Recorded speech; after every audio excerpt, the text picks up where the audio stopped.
here's another total different training, but it's really important. You need to understand this. How to manage up. How to manage up. By managing up, by understanding them, building that connection with them, you can be able to answer those questions in advance. You can do your due diligence to find out what are their strengths and weaknesses. You can understand more about the individual so you can grow. And that brings me right here to observation and self-assessment. This is critical, critical in understanding those around you, understanding your supervisor, understanding your colleagues you work with, understanding more about them and how they act. What are their strengths? What are their weaknesses? What are the areas? How can I speak to them in a way that they'll be receptive to what I'm saying? It's all about their personality. You need to be observant of that, okay? You need to understand that. And a way we can do that is through something called DISC. I'm an expert at DISC, and it's something that has helped me within my life. I'm talking about personally and professionally. All my coaching clients that I have, they have to do a DISC assessment. Not that I just, some want to get coached on it too, but most of the time, I just want to understand them a little better. I want to know where their strength is. I want to know where they need improvement. I want to call it weakness, but where they need improvement. So I go ahead and give them a DISC assessment so we can set a baseline of where they're at. But also, I also use this, I use the same assessment when I deal with my children. I have 3 daughters. Just got through talking to somebody today about my daughters. I have one that's 30. I have one that's, don't ask me why I waited so long to have kids. But anyway, one's 30, one's 19, and one's 20. Yes, don't ask me why I waited so long. But anyway, I did. But nonetheless, with them, I do a DISC assessment. The reason why I did that, because I want to know how can I better communicate with her. I found out that my oldest, I need to communicate with her. She's more of a S-type personality. She's more of an S-type personality. And when you talk about an S, she's more steady, steadfast. You know, where I have to, you know, with someone that's an S-type personality, you have to talk to them a certain way. They're reliable, they get things done, you're always dependable, but you have to, I can't be as gregarious with her because she likes everything cool, calm, collected.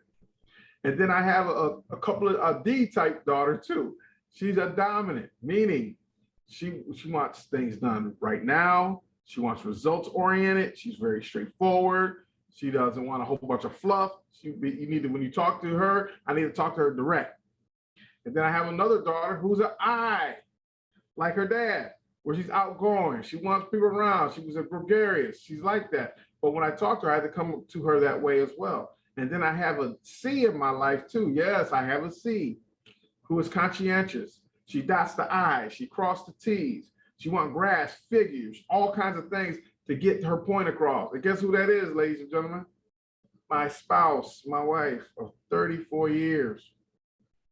So she's a C personality. So I know when I'm talking to my wife and getting to know her, when I was, you know, after we was married for a while and I did the DISC assessment, but getting to know her, I know that when I speak to her, she wants all the information.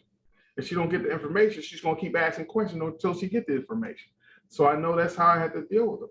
And this is the same premise you would use with those around you. We're talking about the 10 keys to unlock your full career potential. So when you want to build that relationship with your supervisor, you want to build that relationship with your colleagues, you want to build that relationship with those that you're even interviewing you, because some of these things you can notice by their actions. You don't have to be working with them, but you can just pick up on how they carry themselves and such, okay? Now, so when I talk about this, begin to understand where are their strengths, what are their weaknesses, the areas that they hold in their life. Because this helps you discover your strengths. It helps you discover how to build on your strengths, helps you improve your performance. Because when you know how to interact with someone in your workplace, if you have a supervisor or a colleague who is a D-type personality, they want results, you'll know when you communicate with that individual that you have to communicate with them the same way, very direct, straightforward. Show them about the results. If you communicate with an I, that's the supervisor. They may want to talk about how their day went first before talking about work. They may want to have a coffee with you before really getting into business. When you're talking to someone that's steady, you can't be too loud or gregarious because they like calm, cool, and collected. But you know that S, that personality, they're going to be very dependable. They're always going to be meticulous. They're going to get things done. And then with the C, you know you're going to have all the facts, all the figures when you're providing them information. It's all about communication and connecting with them, okay? Each one of these different DISC profiles is critically important when you're building a relationship with someone. And that way you can unlock that full career potential because you know how to connect with those around you.